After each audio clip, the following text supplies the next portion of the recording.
सारा राज्य रे वर्तमान इकेवाईसी 31 मार्च पर्यंत बढ़िला। इकेवाईसी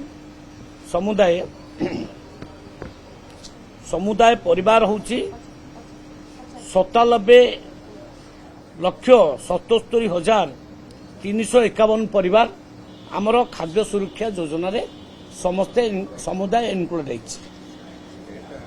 सदस्य होउचंती ये जो परिवार सदस्य संख्या होची 3,32,33,311 सेमानक भितरु वर्तमान सुधा इकेवाईसी 2,69,08,457 अबिका परसेंटेज आम जदि हिसाब करवा 90% वर्तमान इकेवाईसी सरीला।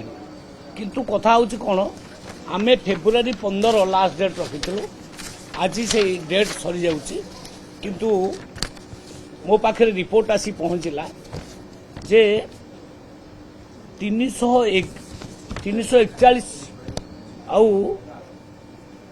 सेंटर बुझे माने पीडीएस पॉइंट 311 पीडीएस पॉइंट रे स्लो नेटवर्क अच्छी किसी जगह नेटवर्क आदौ नहीं स्लो नेटवर्क होचे 111 जगह एवं नो नेटवर्क 230 एमती करिक टोटाल 341 सेंटर रे नेटवर्क प्रॉब्लम कारण आमे किछि लोक इकेवाईसी करिबारु वंचित अछथि सेमानक तरफ जतले रिक्वेस्ट आसला जे आगे आमे स्लो नेटवर्क कारण बा नो नेटवर्क कारण आमे करि पारुना हमहु कि समय दिया जाऊ।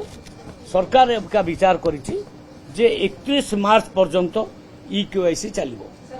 इन द मीन टाइम आमे 31 तारिख 50 मार्च रखिछु।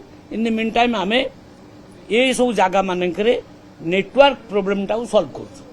अबिका फाइल मु दस्खत कली आमे डिवाइस सब लगेबू से अंचल रे से पॉइंट मानकरे जहाँ फल नेटवर्क काम करिवो आउ तांकर असुविधा हबो नाही एवं 31 मार्च सुधा आमे टोटल इकेवाईसी कार्यक्रम सारी